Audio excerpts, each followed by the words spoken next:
Hello, everyone. Welcome to the Preppers Fireside. Today, we're joined by a special guest from over the pond, Ration Nerd. How you doing, Ration Nerd? I'm well, man. How you doing? I'm doing great. All the better for having you here. And last time we had you here, it was all about politics. So we'll try and stay away from that one this time, maybe. Sweet. Brian, how you doing? Scottish Prepper 73. All good, mate. All good. Nothing exciting. Nothing exciting, except you're still coming for us from a remote, hidden, secret location. Yeah, in the driveway in a camper van because I've got bits of a roof in the house at the moment still. Got battered by that storm. It's been a while, so we're going to catch up a second, Ration Nerd, before we jump into the topic of today. Your channel's gone from strength to strength since we did our first podcast. What are you up to now? About 3,000, is it? Yeah, it's just a little over 3,000. It's pretty cool. I never honestly ever thought I would be there, that people would want to watch me eat shit. But hey, it is what it is. Not getting bored of eating rations yet, then? No, man. Like I just did one today, or I just released one today from the Sultanate of Oman, which was definitely very interesting. It was a gastrointestinal experience. Let's just put it that way. So if you run off all of a sudden, we know why. Yeah, right. If you just see my face go from like smiling happy to Well, it's an absolute pleasure to have you here again, and it's great to get that perspective from two different countries as always. Just mention the chat. Elusive Dartmoor was first in there saying hi. Dave, the paramedic, became a new member straight away. Thank you, Dave. It's really appreciated. Dave is I think he trains paramedics, or he was a paramedic, but either way, he's a font of all knowledge, so it's great to have him in the community. Loads of people in here. Can't acknowledge you all. Sorry. I can't read at the best of times, let alone all that spiel. But thank you all for being here. Miss Worm's there to keep you in check. If you have any questions, try and put them in capitals or use the super chat facility. That way, I won't miss it. Full of Hope just said, I subbed to Ration Nerd. Yes, all go over. Make sure you sub to @Ration Nerd. You won't regret it. If you're a bit tender and a bit on the left side of things, might not be for you. But don't. I mean, unless you're looking to get tortured by me, then by all means, because I am not on the left side of anything. Yeah, but if you don't give a shit, just want to see a guy have good time with the rations, that's your man. Go and check him out. So today we're talking about basically everyone keeps asking the same thing and saying the same thing, that they can't get the family to prep, they can't get people to prep and stuff like that. So we'll start by, this might be a completely different question to both of you. We'll start with you, Ration Nerd. How do you recognize another prepper? If it's somebody you don't know, if it's someone you're thinking about maybe talking to, how do you recognize someone as another prepper? That's a good question. And I guess I don't always, it's hard to say, because I tried to keep it a secret for a long time. And then I just for a short period of time, I went on a mission where I was trying to tell people that I really liked, or I really felt, would be receptive to it. You should really try to put away some emergency supplies. Telling another prepper from just anybody random is really hard. I had a guy admit to me just a few days ago, actually, that he was a prepper. And he said, yeah, I've got my bullet beads and Band-Aids. And I looked at him and I was like, you're like a millennial. Most millennials wouldn't have anything to do with prepping, right? So I was like, wow, really? And somehow or the other, just because I guess I got a blabbermouth, he already knew I was a prepper. So he felt comfortable telling me that. It's a mixed bag, knowing whether somebody's a prepper or not. You could think somebody is, and they're just kind of like a camo wearing poser. And then you could have somebody like I recently met. I knew, he admitted to me that he was a prepper, and I would have never thought that he was. It's very difficult. I think a lot of people keep it to themselves. It's probably smart, unless you're in good company. So, yeah, that's a really difficult question. I don't have a great answer for it. No. Some states you just see them coming with the rifle on the back, right? Open carry and stuff like that. Hey, they could just be a hunter, not everybody's a prepper, some people just don't have the time or the money or feel like it's necessary, which is unfortunate, especially when they actually need it. But I mean, I'm sure there's a lot of people over here in the States and like North Carolina and Tennessee that wished they would have been a bit more prepared when those crazy storms came through and really just devastated those people. Yep. So I'm sure there's a lot of people regretting their lack of preparedness. And then hopefully there were some people there that were prepared that had a much easier time, you know, for all their... Hopefully when they get through it, they come out the other side and think about it a bit more. That's the hope there, right? Absolutely. Brian, what about yourself? How would you recognize another prepper, either in conversation or just someone to approach? Fighting with them in a discount aisle for a 5 kilogram bag of rice. Stop my coffee then. Spitters or quitters, Mike. Spitters or quitters. You know what? I just keep talking. I have something fun just as a prop. I'll be right back. Okay, carry on. If he brings an inflatable doll, I've got questions. Oh, you know it. You know it. Yeah, how would you recognize I don't think you could. I don't think there's any spectrum of society that's you would label as a prepper, because you've got doctors, nurses, joiners, the unemployed, pensioners, and everything in between, all creeds, colours, and I don't think there's any particular person that's a prepper. I think there's an age demographic that's a prepper. Yeah. Oops. Oh, sneaky behind the scenes. So how I tell, this is my gold standard. So if I'm ever at the supermarket or the big box store and somebody has a number 10 can of like cheese in their cart, or maybe even a number 10 can of raviolis. Jesus. So just for perspective, so everybody realizes I'm not holding up a normal size can. So these are big ass cans. So if I see somebody in a big box store with one of these sumbitches in their cart, I'm like, hey, that's probably a prepper. What other channel can you tune into to see a YouTube star put a can of ravioli on his head? There you go. Welcome to the Fireside. Ta-da! It's Do you not think it's more socially?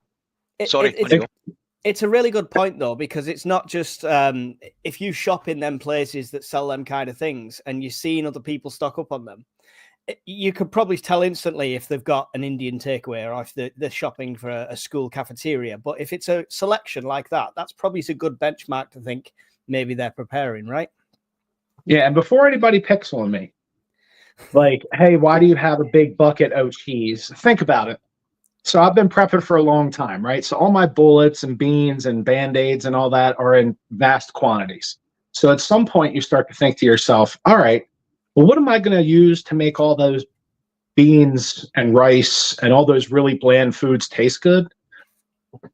A big ass bucket of cheese. That's what I'm going to use. Okay? Just in case you were wondering before you pick on me, I've started to get into that niche prepping thing where like I get like freeze dried meals and like, you know, big ass cans of cheese and like I have tons of spices and seasoning. So yeah, I just wanted to kind of preface that with Ration Nerd is not sitting on like 50 cans of cheese thinking I've got the apocalypse on lockdown. You know what I mean? Just FYI. Yeah. You picked up some of them. You picked up some of them big cans when you were over there visiting, didn't you, Brian? Oh, it was like being in heaven. There's so much better things for prepping in the States than there is in the UK. There's so much more available. It's so much cheaper. It is ridiculously cheap compared to the UK if you want to prep, especially freeze-dried stuff. It's if I wanted to get a bucket of freeze-dried food, for example, in the States I paid, I think it was like $34 or something. Here it would be £262. Same thing. Yeah. Same brand. Wow. Well over $300. Do you know what I did? Crazy. I dumped my clothes when we were in Florida. I dumped my clothes and they filled the suitcase with freeze-dried food and tins of Augustin Farm shit and brought it back. I so wish Fucking you'd have got great. stopped at customs and they just opened this bag full of freeze I mean, look, dried. we'll have to figure out what the shipping charges are. If the shipping charges aren't hideous and it's worth it, I can just box stuff up and mail it to you guys. You know, The I can be shipping your charges are the private. problem. Yeah, I mean, I don't know. We'll figure it out, because I could be like your private closet, like, you know, private closet prepper shopper.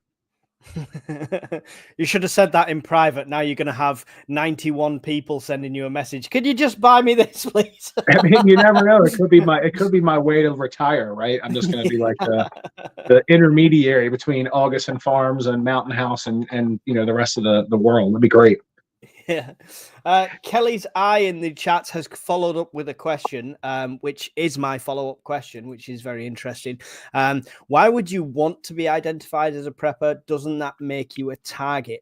How do you guys feel about that? I'll come to you first, Brian, this time. How do you feel about that? Do you put it out there that you're a prepper much and stuff like that? Or even if it's to people that you're considering approaching? We're on YouTube on a Sunday night and there's nearly 100 people in the chat. What do you think? But in general, when you're local, it's different, right?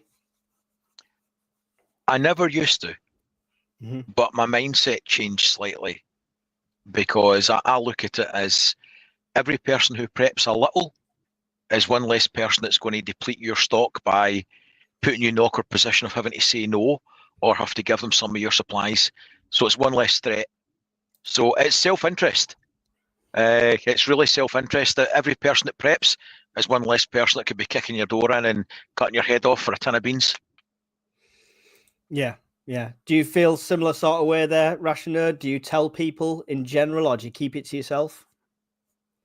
I guess depends on what company I'm in.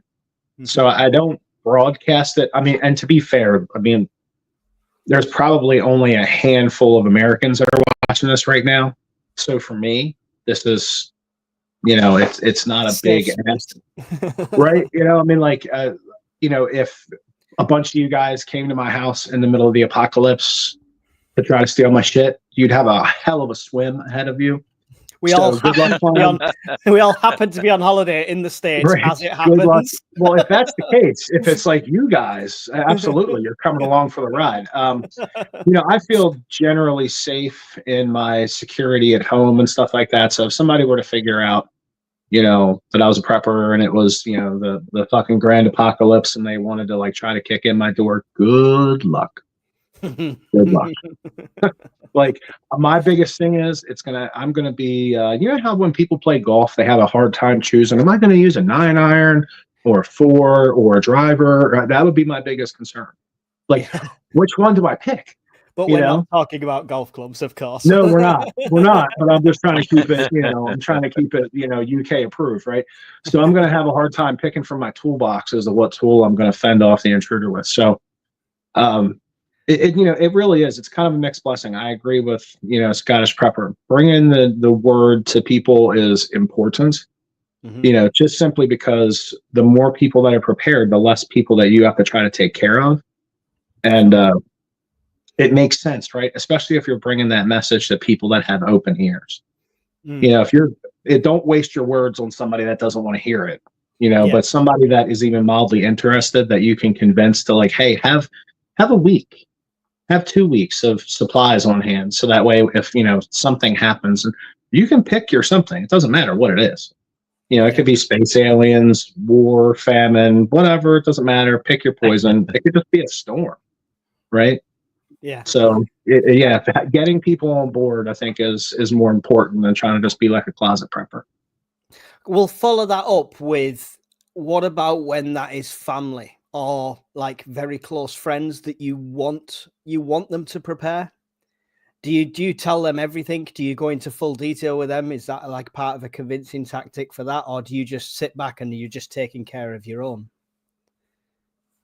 Me or Scott? Yeah, sorry, Ration Nerd. Yeah, straight back to you. Yeah. I think basically, you know, like if you know these people, you know, obviously if they're your friends and family, you have some more intrinsic knowledge of, you know, what their political stances are and what their like basic like life beliefs are. Yeah. So if they align a little bit with that scenario, then it's a great idea to try to bring them into the fold, because then again, you know, that's one less person that's asking you to take care of them. and they can be more self-sufficient. If you know that their politics or their life beliefs, they're just not going to hear it, then why waste your time? Yeah. But they're not going to believe it until it happens and they come knocking on your door. Brian, if you've got family that you're trying to convince, some are going to go with it, some are not going to go with it. How do you try and persuade them? How do you try and, because obviously, if you don't manage to convince them, there's a chance they are going to come knocking. And that is the worry, because I mean, from my point of view, my children they're not believers. I've got 3 adult kids and none of them believe. They'll actively mock, right? They'll actively mock, which is fine. And my answer to that is that, well, you know, you can afford to mock and belittle. You don't have to believe that there could be something coming down the line, but it's my responsibility to make sure that you're provided for still. So you can afford to mock under the curtain of security that I provide. But my brothers and sister, one of my brothers is almost as crazy tinfoil hat wearing prepper as myself. He's probably watching us tonight. And my other brother, he'll do smoke his tits off into the apocalypse and die with a pint in his hand. He won't do a thing. And my sister doesn't want to worry about it. It scares her. It's easy to put it to the back of her mind. So it's a mixed bag, family-wise, for me. Yeah, bury your head in the sand a bit. So a lot of people have that. Can I just mention in the chat, we got a £2 super chat from Zebra Prep. Thank you very much. Says, great to have you at the Fireside, Ration Nerd. We also got Gatwick Scuba became a new member. Thank you very much, Gatwick Scuba. Really appreciate you being here. XP, £5. Love these live chats. Thank you very much. Really appreciated. And Full of Hope celebrating her month of membership. Man, that month went fast. There we go. Yeah. Pay bills on time to UK Urban Prepper. Right. So it might be different in both areas. And I know it's different state to state with you, Ration Nerd.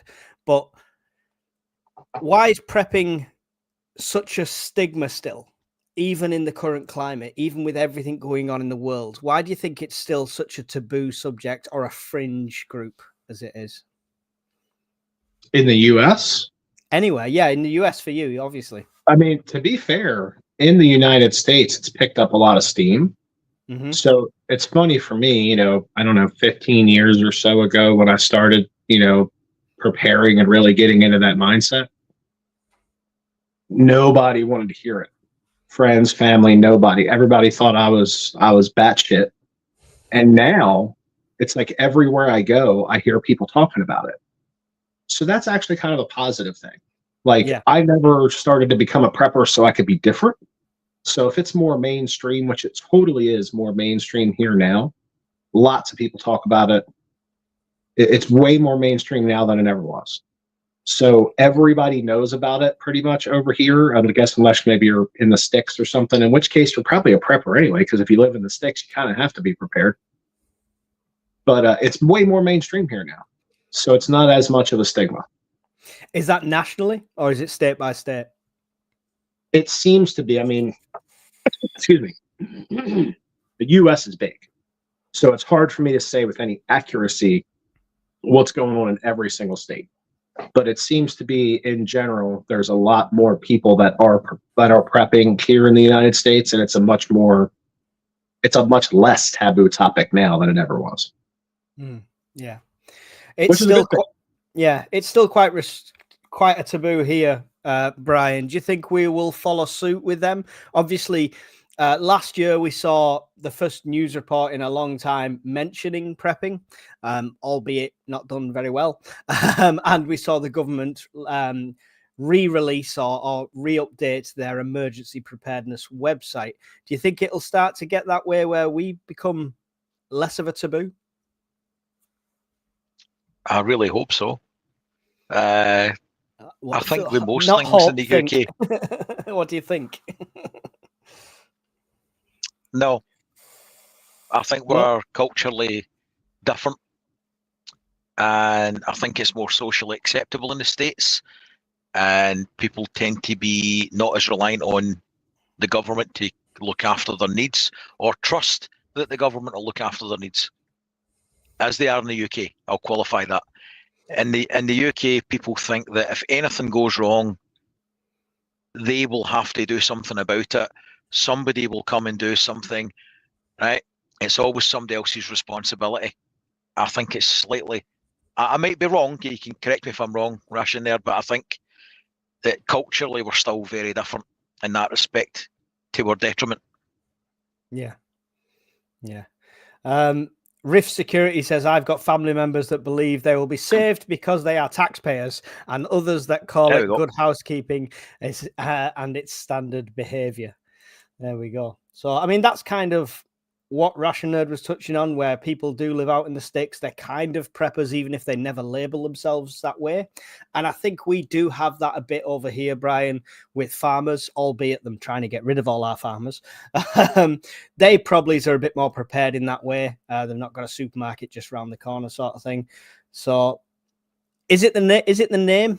Is it the word, Brian? Prepper, survivalist? Is it that? Are you frozen? Has your internet gone? Am I talking to a wall? He looks rather still. he's rather still.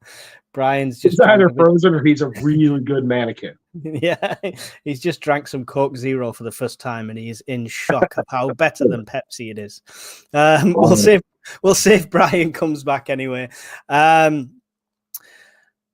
So, with that in mind, do you find it easier, Ration Nerd, to get people talking about prepping without compromising your own preps because it's more socially acceptable? You can talk about storing food and stuff like that. It's definitely much more socially acceptable now, especially with the younger generations.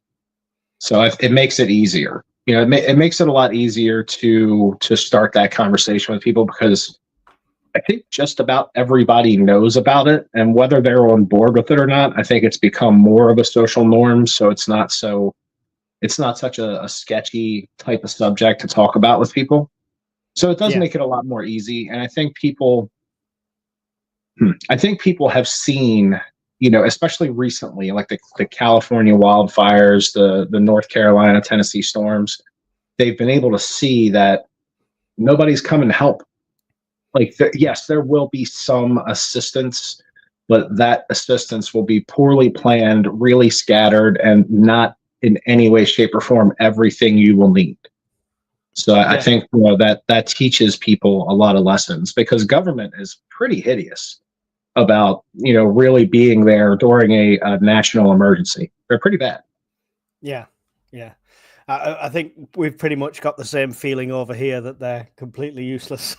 But unfortunately, it's only amongst us preppers, not amongst the general public. Yes, you froze up on us there, Brian. We thought you'd tasted Coke Zero for the first time, and we just froze in amazement. I switched connections there. My apologies. No problems at all. So I was just saying there, Brian, how do you get people talking about prepping then? So if you've gauged somebody, you think they might be into it, maybe you met them at some archery lessons, maybe you met them doing fishing, some sort of skill that would be associated. How do you talk to them about prepping without compromising your own preps, your own security? In that case, I tend to take one for the team, for want of a better term. I will show them either my channel, your channel, or stuff that I've bought or collected, and justify why. And the conversation usually evolves the same way. You'll get a funny look, a smile, and then as you explain the rationale why, so why you've got solar, why you've got batteries, why you keep extra food, and the different scenarios where it may be beneficial, you can see the little light bulb moment. Unfortunately, the light bulb never really gets that bright. It tweaks an interest, but there's always something else to spend their money on that's more interesting or likely to happen in their mind. So you do see the odd spark of interest, but that rarely translates into activity, sadly.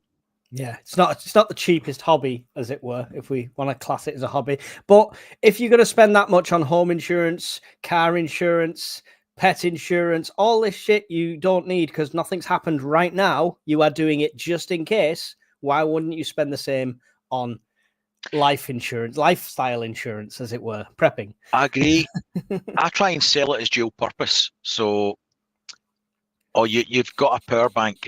You could take it if you've got kids and you go camping. It'll keep them quiet watching the TV. Or you've got rat packs because you're going kayaking or hill walking and you can stick it in your backpack. If you can sell it as a dual use thing for something that they actually do, then you're more likely to get a convert. Yeah. I went to the extreme this year of her side of the family got medical packs, emergency triage packs that I put together for their cars, and that's everyone open. I said, you all got to open them at the same time because they're all exactly the same. So they all open up. They're all like really confused. But hopefully it sets them in the right direction. We've got a question in the chat specifically for you right here, Ration Nerd, from Polonium, long time subscriber. Do you think the Second Amendment makes shit at the fan more or less hazardous for the average American compared to the UK? It's a great question. I think it. I don't think it makes it. I don't think it makes it any different. So, if the vast majority of the population here is armed, you know what you're up against, and if the vast majority of the population in the UK is unarmed, you know what you're up against. So there's always going to be somebody with something bigger, cooler, and better than you, and that goes both ways, whether it's firearms or whether it's, swords and knives and all that stuff, crossbows or whatever.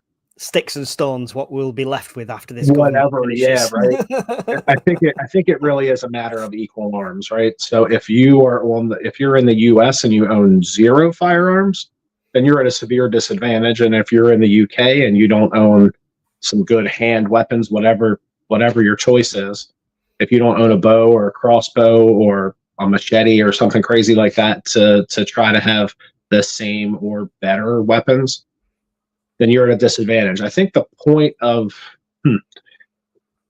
biggest thing is no matter what medium you're fighting with, whether it's your fists or weapons or firearms, the best thing to do is to try to avoid those confrontations at all possible.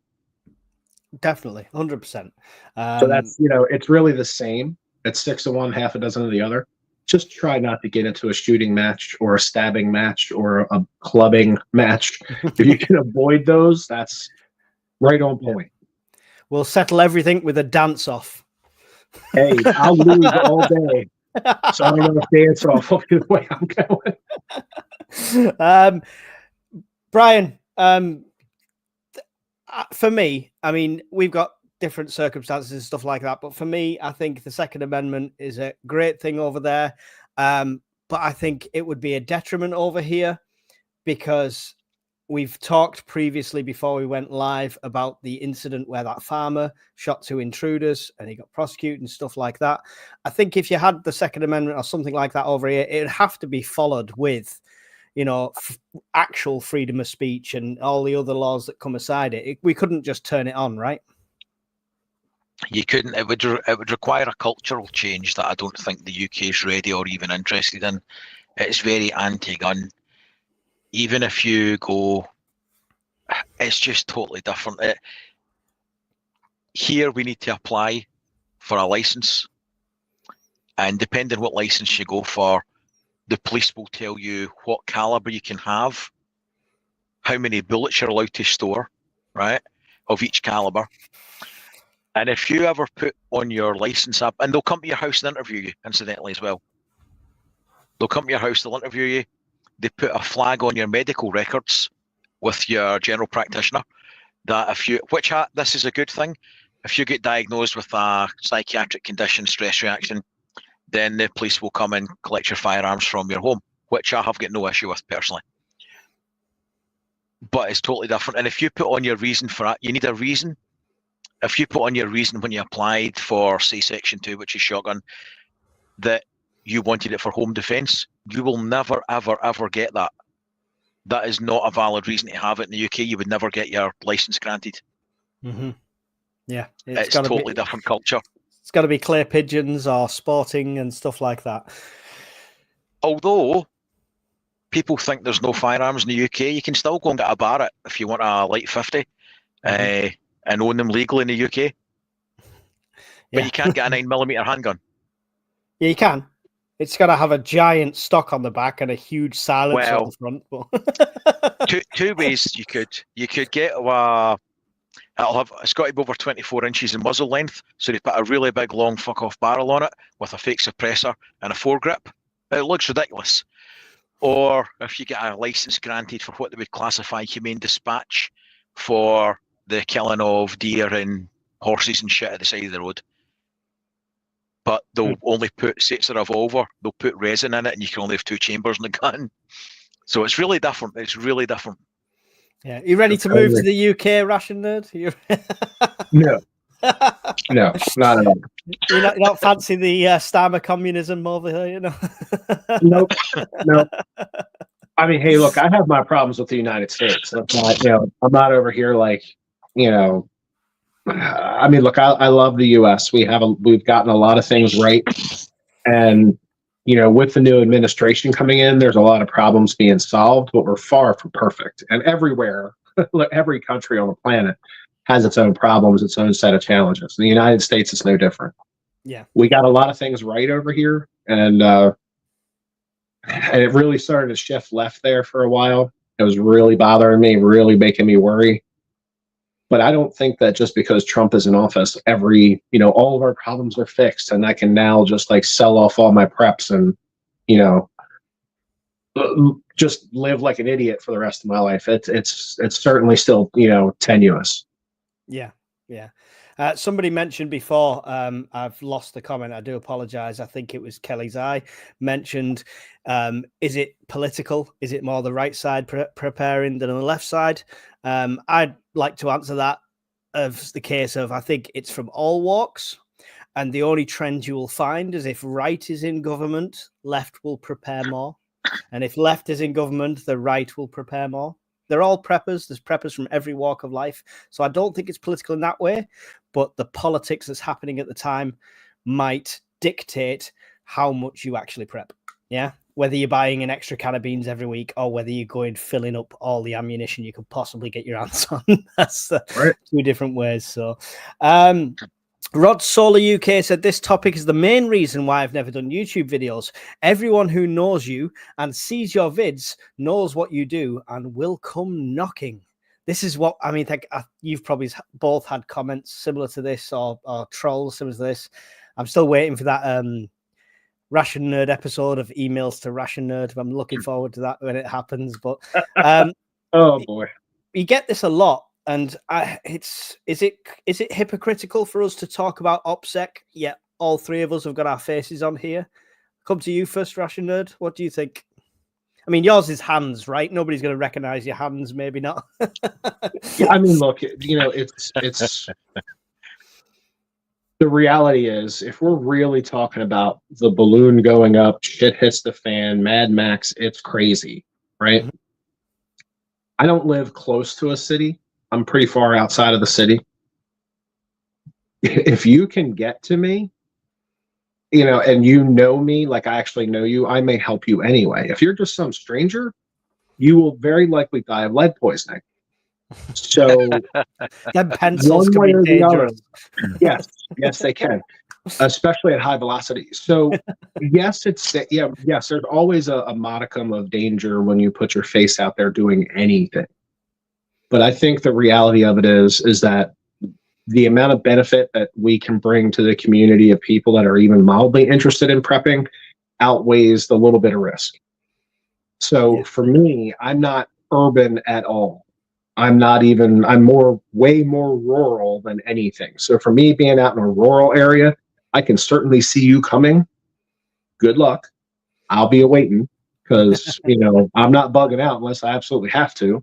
Yeah. So, yes, I mean, you put your face out there doing anything, even if we were auto mechanics sitting here talking about, fixing cars, you could have somebody that didn't like what you had to say online and be pissed at you and show up at your auto repair shop wanting to go fisticuffs with you over you don't like XYZ transmission. So there's always danger in everything that you do. You're just like, if I didn't feel secure where I live and in like with me, I wouldn't be on here. And I think it's probably the same thing for you guys. You feel secure enough and convicted enough that sharing this message is more important than worrying about one whack job showing up at your house. Yeah, definitely. Brian, what's your thoughts on that? I know when we first met, you didn't have a channel, and the first interview, you can still see it on my channel. You're off camera; it's audio only. So what changed? The first 10 videos I did had that wasn't in them, basically. What changed was it wasn't making any impact. There was very little views, very little uptake on it. And if I wanted to get any traction and message out there, then I need to put myself out there. And I really thought long and hard about it for reputational risk, professional risk with employment, and also things getting taken off you that go bang if the AFO has a bad reaction or somebody makes a complaint. So there was a lot of risk, but I still think the reward outweighs the risk. I think those conversations had to be had, and people should. I mean, and we don't know everything. We largely go and research shit to try and bring it into the public domain, and we learn things. People will put stuff in the comments, and we learn. So I'm here to learn as well, and that's why we're all here. But somebody's got to take that first step and actually put themselves out there, and rightly or wrongly, it's us. Yeah, we learned that we're not real preppers because we don't have a wood-burning stove, didn't we, Brian? Shit. That was a comment that we got. All Brian has to do is have a can of Coke in his hand and nobody will know it's him. There you go. Look, don't do it. How many times Pepsi, right? I don't drink Coke. That's for peasants. But this is why she's saying it's a good disguise. I stand corrected. How about, let me see if I can get this on camera properly. How about Liquid Death? I saw that. That's in our shops now. I looked at it. What is it? Because I wasn't sure. Is it an energy drink? No, not at all. I hate energy drinks. This is literally just mostly water. They have a bunch of different flavors. It's only 30 calories a can. And this just happens to be tea. You can see, I'm going to try to get it up there. It says Grim Leafer. And they all have like crazy skulls on the can, but essentially it's a great company. They have tons of different flavors, even just plain ass water in a can, which I may have a few cases of stored because it's neat. But yeah, it's just all kinds of different flavors and stuff, and it's low calorie and actually really good. So yeah, that's what I'm sucking down right now. If you're over here, I saw it today in Farm Foods at 2 cans for £1, something like that. It was really cheap there, and there's 4 or 5 different flavors. So if you want to try that, go and check that out. Farm Foods, I'll give you my address to send the check. Teleboy's also in the chat. I just thought I'd give him a mention because he's our other moderator. Thank you for being here, Tel. Tel's been at the channel since like I had 10 subscribers. XP's put another £5 into the pot. Thank you very much, XP. Excellent chat as always. Really do appreciate that. We've got 113 people in, and instead of waiting to the end, we're going to take this moment while we're at peak to tell you about both of these guys' channels. So I'm going to give them a minute each as an elevator pitch. You've got to do it this time, Ration Nerd. I've not got the advert saved. It's on the other podcast, not on the Fireside. Brian, you're experienced at this. 1 minute elevator pitch. Tell us all about Scottish Prepper 73 and why people should go over there and hit the subscribe button. I berate and nag people on a weekly basis about how fragile the UK power grid is, in my humble opinion, and how they should prepare or try and make an effort to make their life a little bit easier, just a little bit easier, even with a couple of candles or tins, should something go wrong in their life. Not all bangs, bullets and bombs, just shit that's happened, shit that will probably happen again. That's it. It's dead simple. There you go. Ration Nerd, can you tell us all about the awesome Ration Nerd channel and get the people over there? Yeah, I mean, it's just my goofy ass eating military rations from all over the world. And I just have a good time with it. I just tell the truth. If something really sucks, I'm going to tell you it really sucks. And I'm no military ration expert. I just decided to do it for fun. So it's just escapism. Like, I do a prepping content video every once in a while, but it wasn't the main gig for the channel. The channel is to review military rations from all over the place and taste them and see what they're about. Sometimes praise them and sometimes trash them, because sometimes they're horrible. And I can't believe they would actually give a soldier that bag or box of trash to eat. That's it, guys. I mean, I'm just wouldn't be talking about the Chinese ration there, would you? Oh, I don't even want to. I hate even thinking about that one. That was that was rough.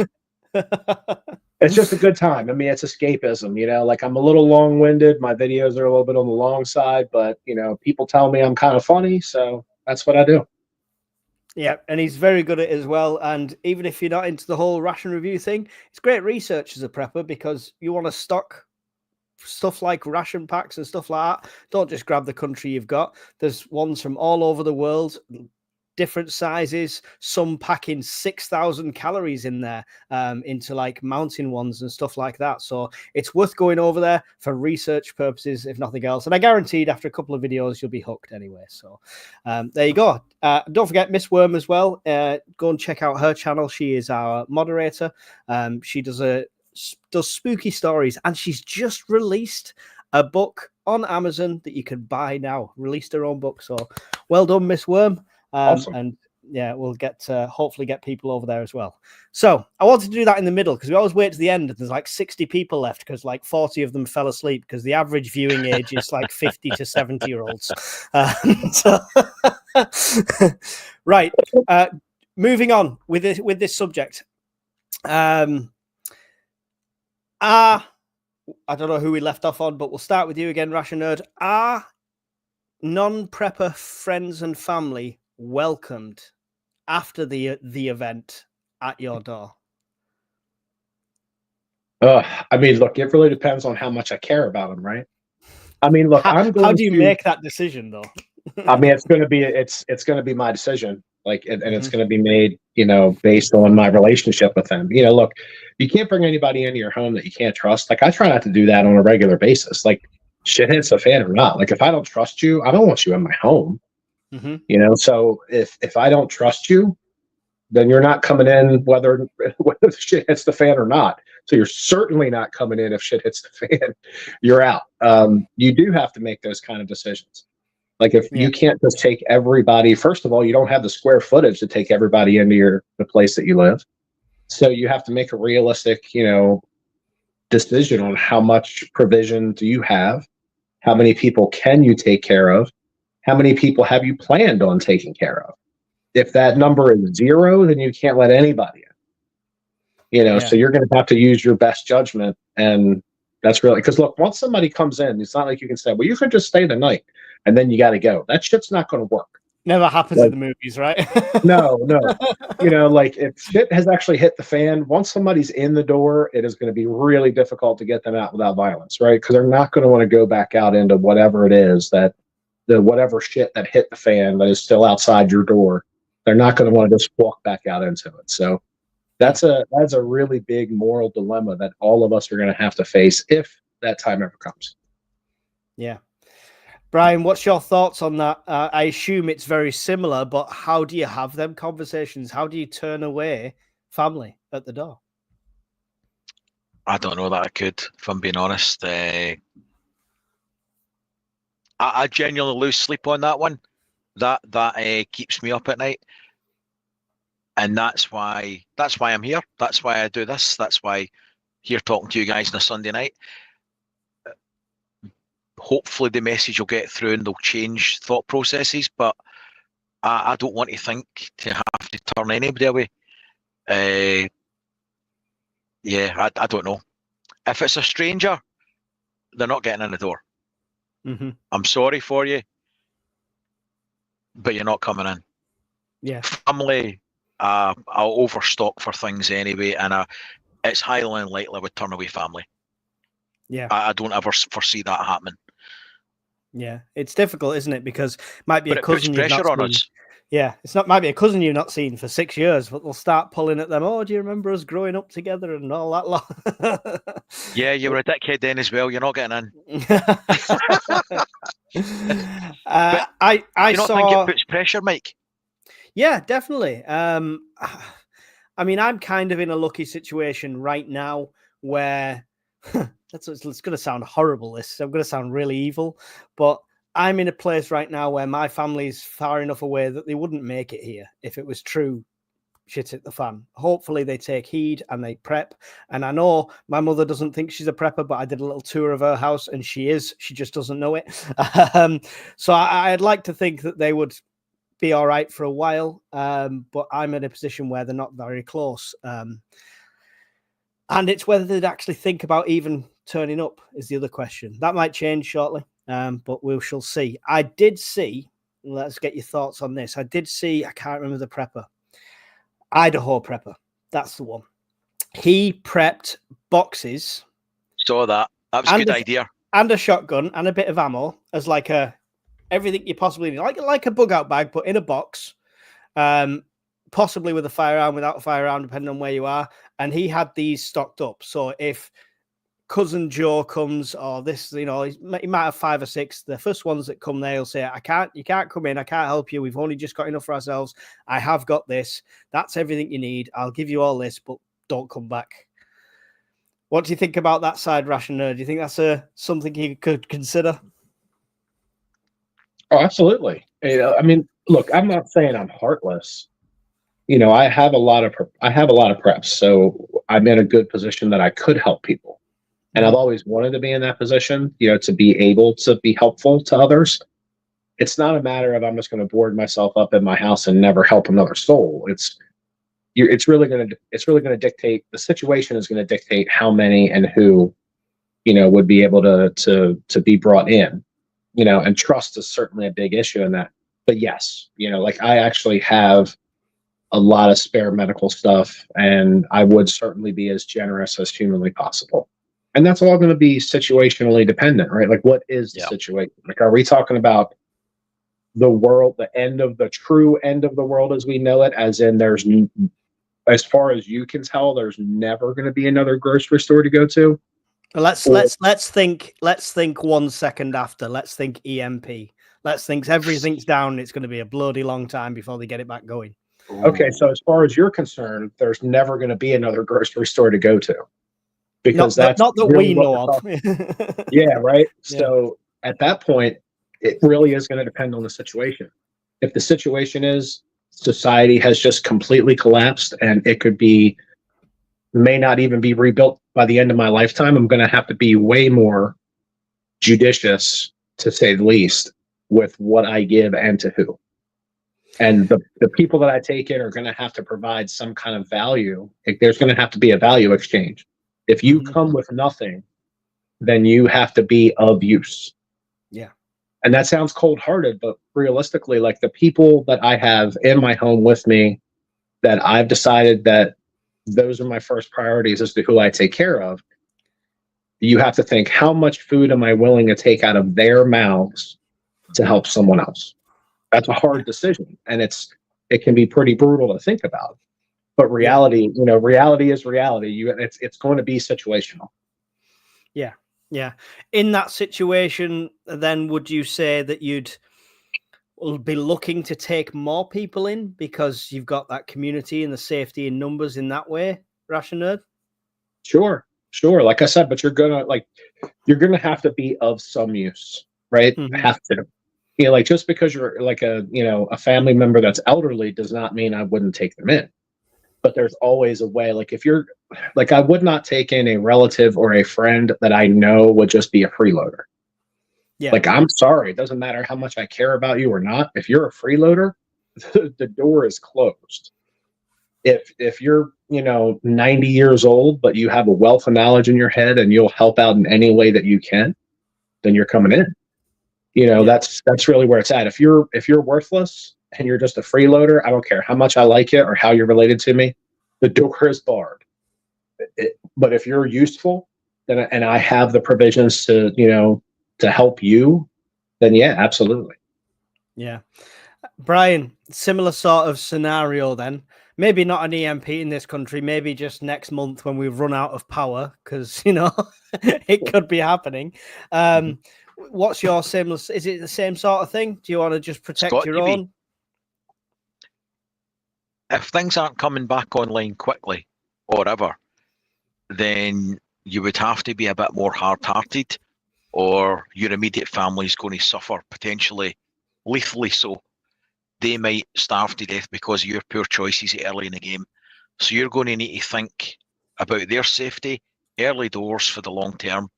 Now, if somebody knocking on your door can provide additional security, medical training, farming skills, if it's a long-term thing, a skill set that you need that you could exchange, then you've got to factor into your calculations.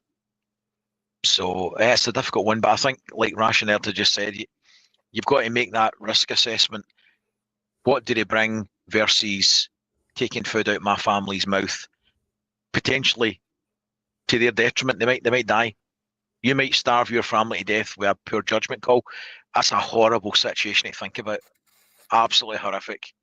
Yeah, I think you'd have to be at the stage where you were looking at more sustainable food, right? Something, a couple can go fishing, hunting, foraging, things like that. I think if you were getting to the point where you were building up any sort of community, or if you already have some sort of mag, then you'd have to be looking at that straight away, right? Because you might think, I've got a year's worth of preps, I've got 6 months worth of preps, I've got 2 years worth of preps. Suddenly times 4, times 5 the number of mouths you're feeding, and you're not going to be in the game very long, right? Exactly.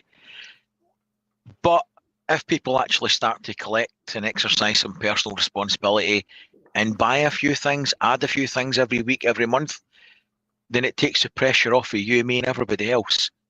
And that is the message here. Mm-hmm.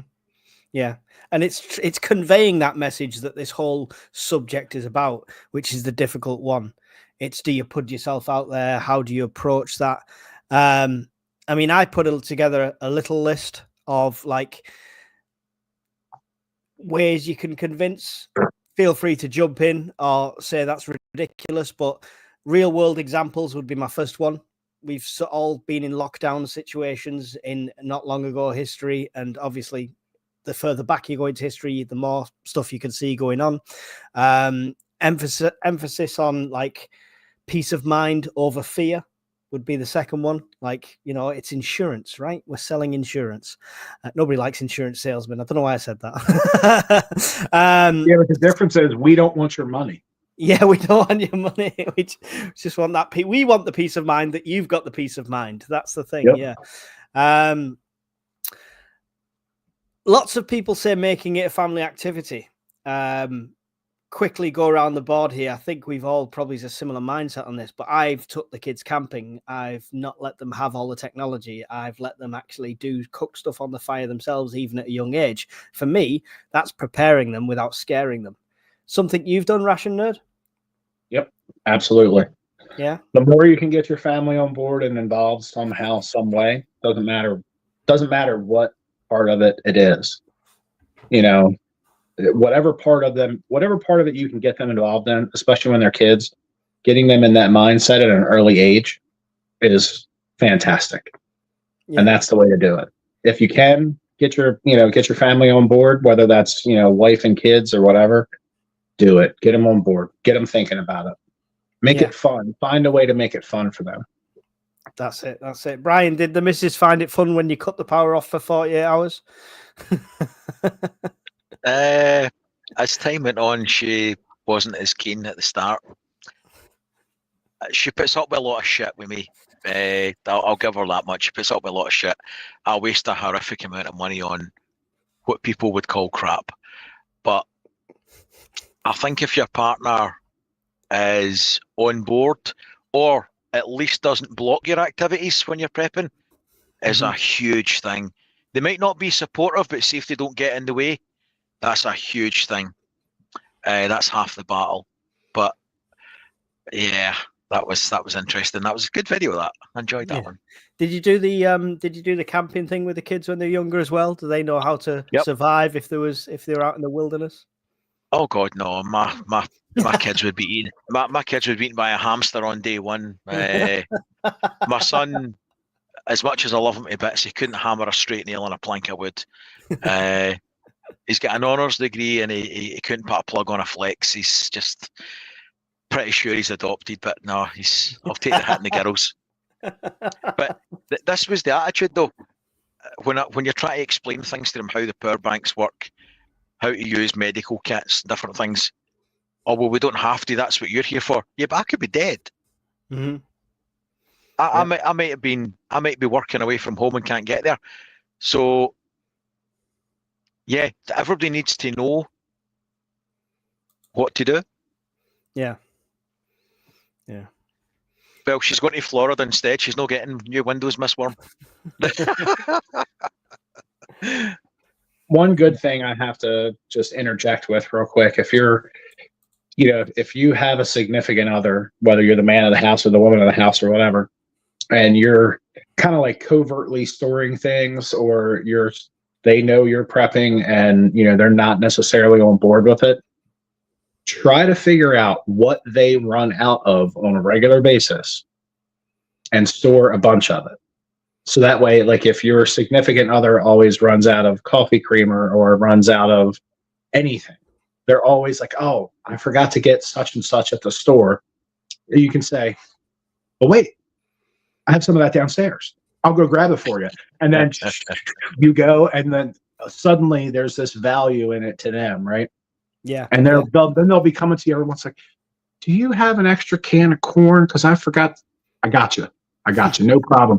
And stuff like that will be a really cool way to get them on board with it. And you can even just call it a pantry.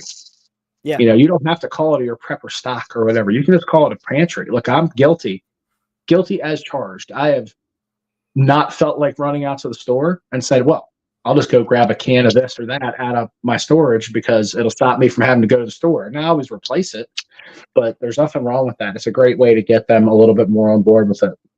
Yeah, definitely. I think that was one of the key selling points when I've been looking at the new houses and I want a cellar, a basement, and I've told her like the plan with the rows of shelves and stuff like that. She turned. I thought she was going to like fight me on it and want some sort of room for herself, but she turned around and was like, "Oh, that'd be great. It'd be like having a shop. I won't have to nip out all the time." I was like, "Yeah, yep. You keep thinking like that. We're all good." Let's just quickly check in the chat. Don't forget, if you've got any more questions, get them in quickly before we end. For all of us or for one of us, whatever you want. I've got to be careful. I click on chat sometimes that really shouldn't be on the screen. So on my notes, the last question was, do you prep for other people now that are not in your household? Is that something you're actively doing, Brian? Yeah. To what degree? Similar sort of thing where it's like a package you can give them and get rid of them, or just the number of stuff you've got? I just buy more stuff, but I've got things that I can give away. That video that you alluded to earlier, that was a great idea, and that made me think along those lines as well. But my oldest daughter, our partner, my granddaughter don't live with me, so I have to prep for them as well. And yeah, that's extended family. That's I've got to prep for them. Yeah. Ration Nerd? Yeah, same thing. I mean, I've actually, put away a lot of things that I would be able to help out, different family members or just people that are important in my life. Like I know some of their challenges. Like I know somebody that needs to take, Benadryl on let's say 2 or 3 times a week. So I just went out and bought a couple of industrial sized bottles of Benadryl and I have it in a medical storage box. Mm-hmm. That's specifically targeted towards them. So yes, is the answer to that question. Yeah. Yes, I think, if you're conscientious and you know that you are going to help others, then it would be, if you can, if you can afford to put away some things that are specifically targeted towards certain individuals, will show up on your door, then that just makes sense.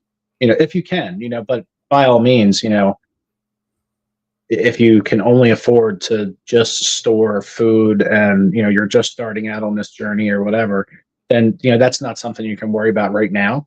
You have to have your basics met before you can worry about, putting away things for other people. I've been doing this for a really long time, so it's unfair for anybody to listen to me and say, oh, well, he's doing it, so I can too. If you're just starting on this path, you need to start with the basics. And, if you can get a week or 2 weeks or a month worth of food and a way to have drinkable, potable water for that same period of time, you're doing great. So just keep it up. Yeah, definitely. I think I can tend to get the response to people that do see the pantry and do see the preps, even if they don't say it there and then. When you go and see them or visit them the next time, they've got a bit more food in the cupboards than they had before. And I like to think it's something that rubs off slightly in that way. Question here from Philip Hull. What would you put in a go away kit for telling people to go away nicely? For me, it's generally a bug out bag in this country. Obviously, I'm not going to be passing them any sort of weaponry or anything like that. But it's just what you'd have in a bug out bag. What generally, the only addition to that bug out bag compared to my own, probably cheaper kit. I'm just going to throw that out there just so it's affordable. But the other thing would be educational materials. They would get a copy of the SAS Survival Guide. Hopefully they don't cut the fingers off trying to make a snare. And they would get a copy of Food for Free, which is about all foraging, the food they can eat, the leaves and stuff like that. Other than that, it would just be a bug out bag. Brian, what would you pack in your go away bags for people or boxes for people? I would be less generous than that, I'm afraid, mate. It would be a 24-hour rat pack. And I've got to be honest, I think they would come back anyway. Yeah.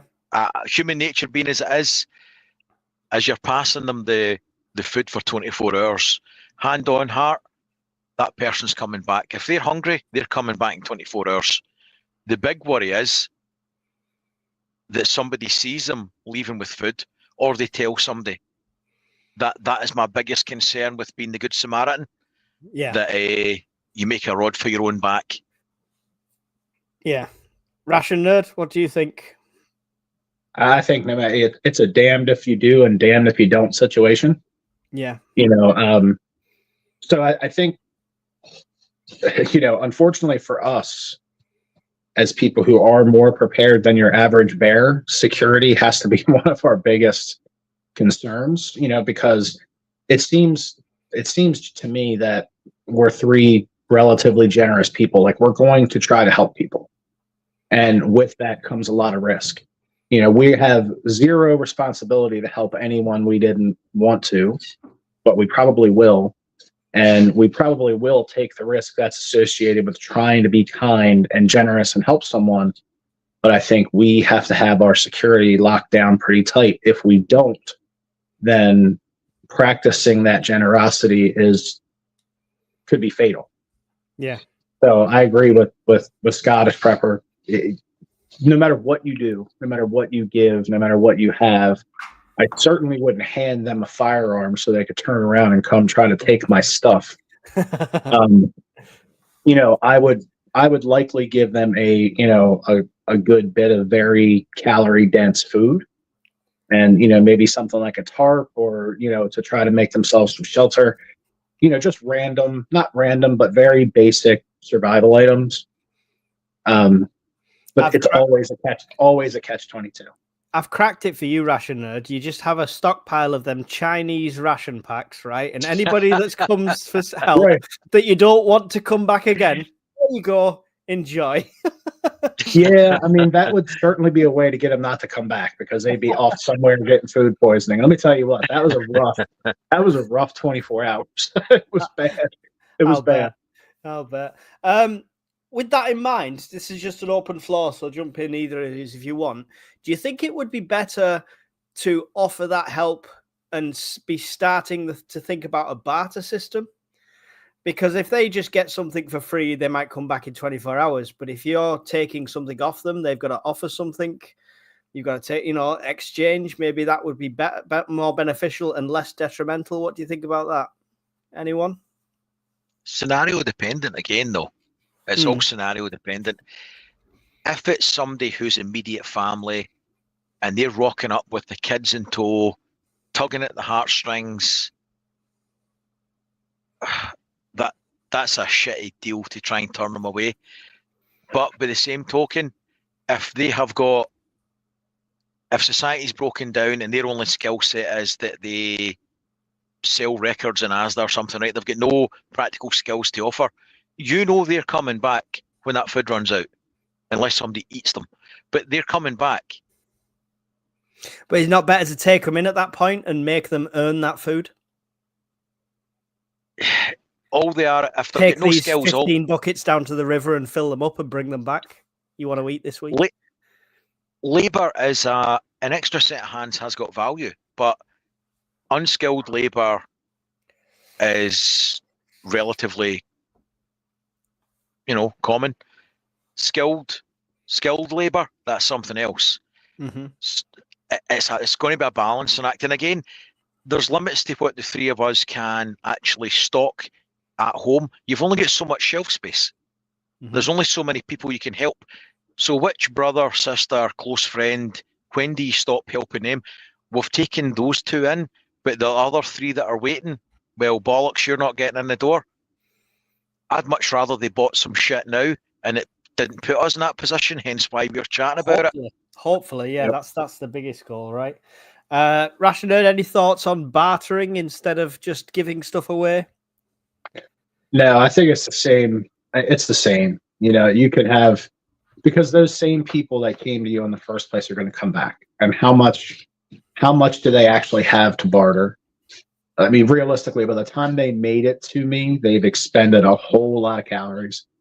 And then they need to replenish that. And if I give them some, menial tasks that I don't want to accomplish myself, then they're going to need even more calories to accomplish that. Yeah. So they're always coming back no matter what. Trade and barter is always going to be tenuous at best. Having like a mutual assistance group would be the way to go if you wanted to trade and barter, having people that you already know.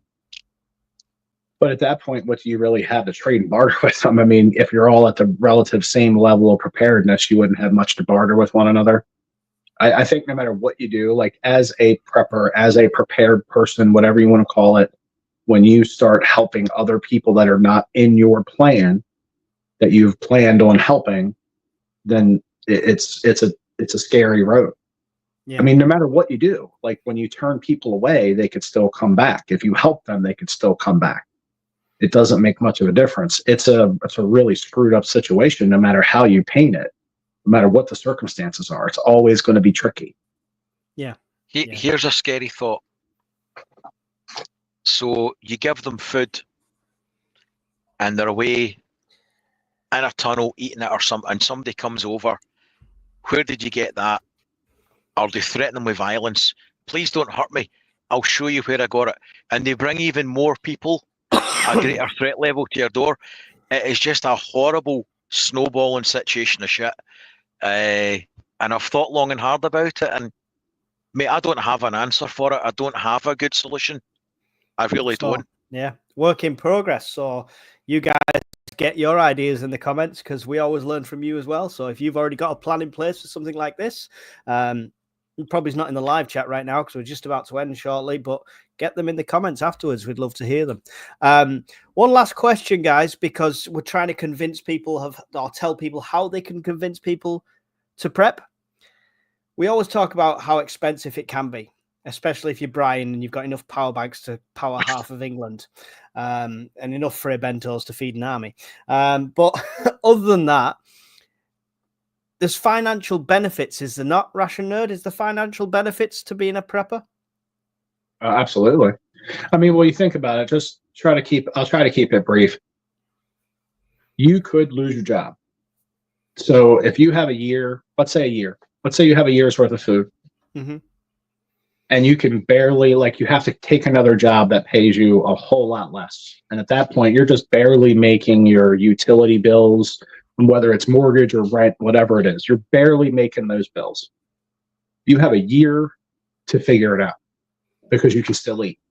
Mm-hmm. And you might not eat like a king, but you will still eat for a year, and you have time to figure it out.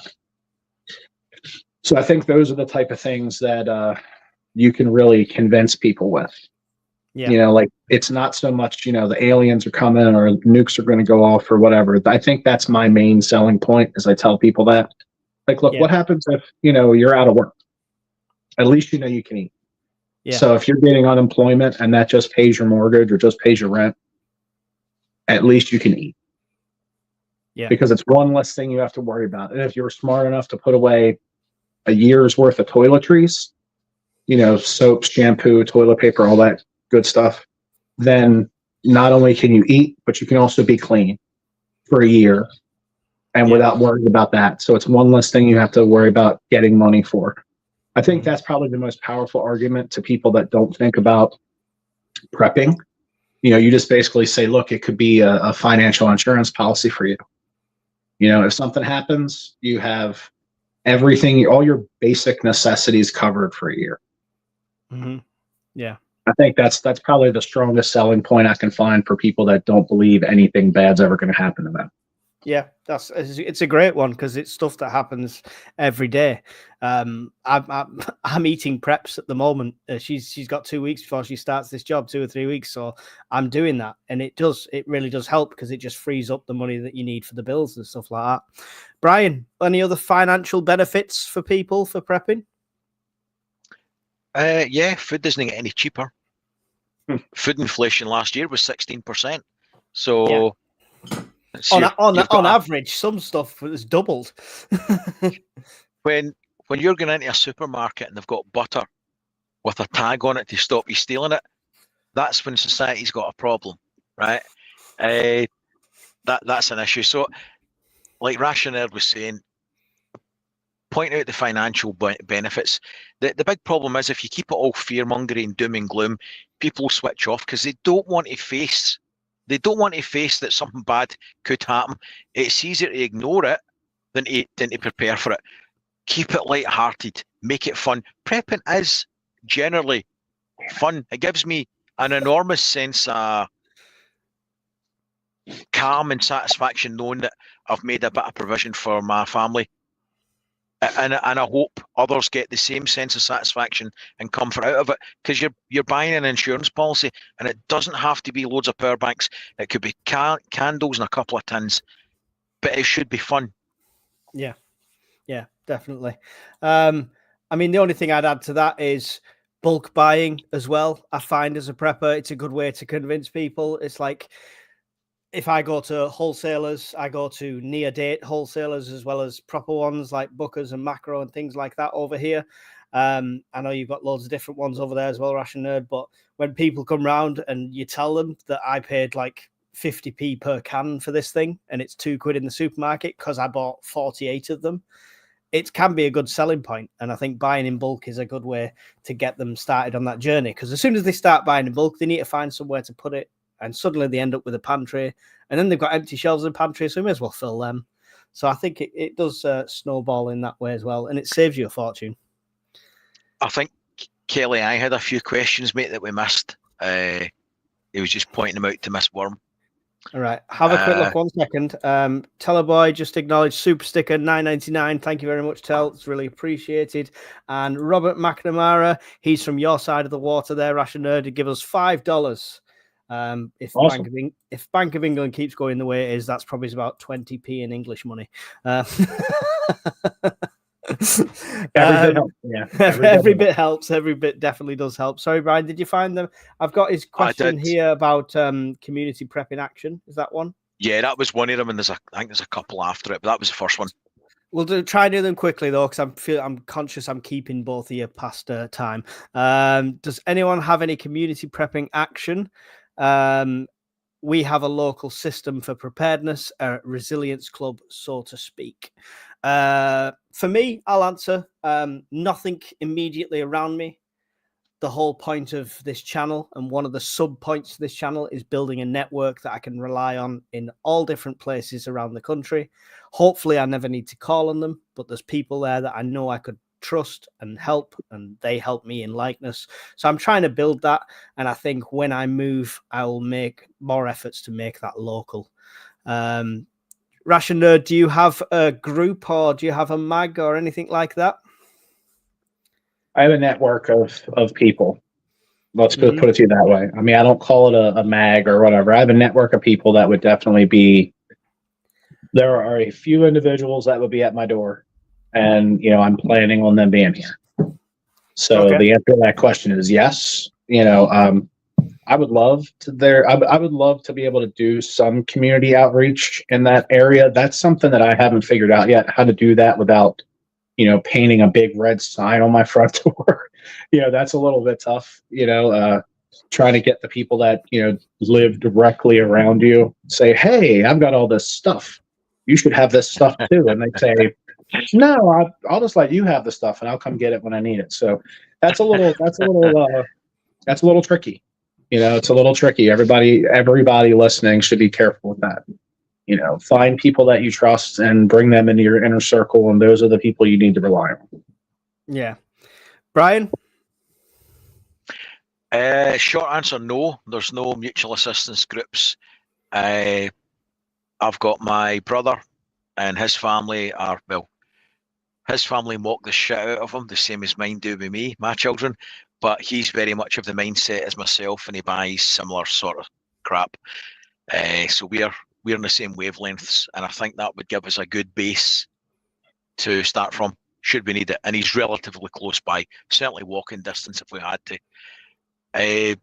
Mike's work with a Discord channel and stuffs, and comms channel and comms creation, Hawkins and different things have taken off a lot in the last 6 months, and there's been a lot of good work done on the prepping front, and I don't think he gives himself enough credit for putting the work in. So things have taken off a lot more in the UK thanks to this silly bollocks, his efforts. So we're getting there. Just a drop in the ocean, but I do appreciate that. Did you say there was another question before? Because I can't find another one. I can see lots of things where he's put a question, but it's not a question. He's having a discussion with Miss Worm about that at the moment. He did put a comment saying, this forum, our community, encouraging locals to form one can't be a bad idea, can it? No, definitely not. That's the whole reason a lot of us are on YouTube, to try and push that kind of thing. So, like Ration there had said, my only worry about a mutual assistance group, because there is a civil resilience thing in Scotland. They've actually got a forum, a group, but all it is a framework with no people in it. So unless people had to commit, if you've got a group of 10 people or 10 families, if they're all willing to commit to a basic level of stock and things that they all agree to have, that's fine. I'm on board with that. However, if it's just you standing talking about it and doing show and tell, and they all come knocking on your door, there's no point. But if everybody's got a list that they all agree to buy and stock and hold, sign me up. I'll do that tomorrow. There you go. There you go. Well, I think we should call that time. We've ran past our hour. We've just dropped below 100. We had 100 and odd people watching us this whole time, so really do appreciate it. I appreciate all the donations that came in during the stream. It helps to pay for this kind of thing.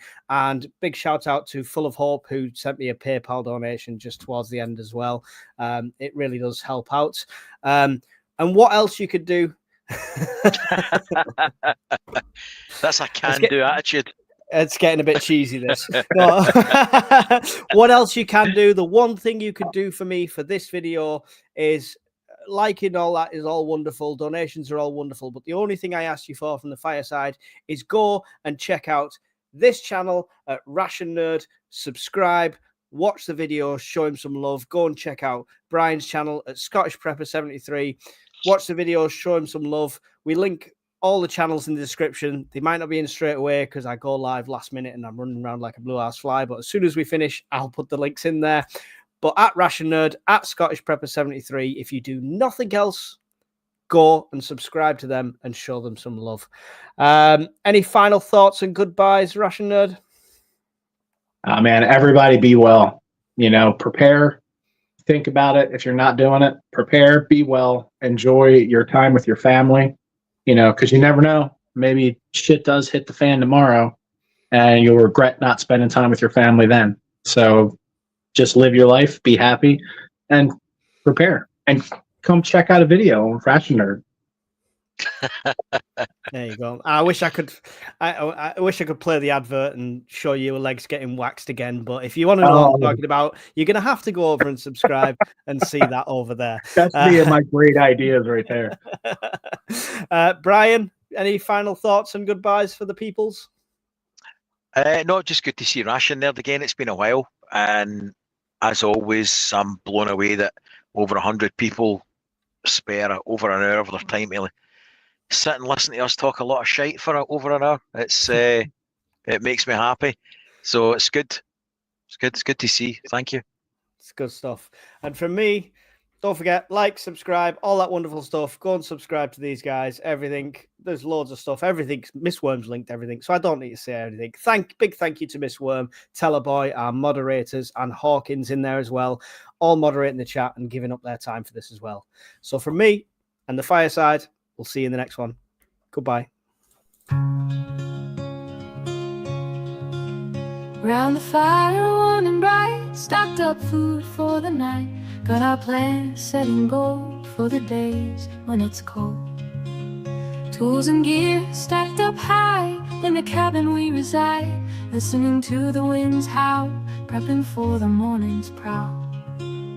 At the purpose fireside we stay, ready for that fateful day. Stories shared and hearts alight, round the fire every night.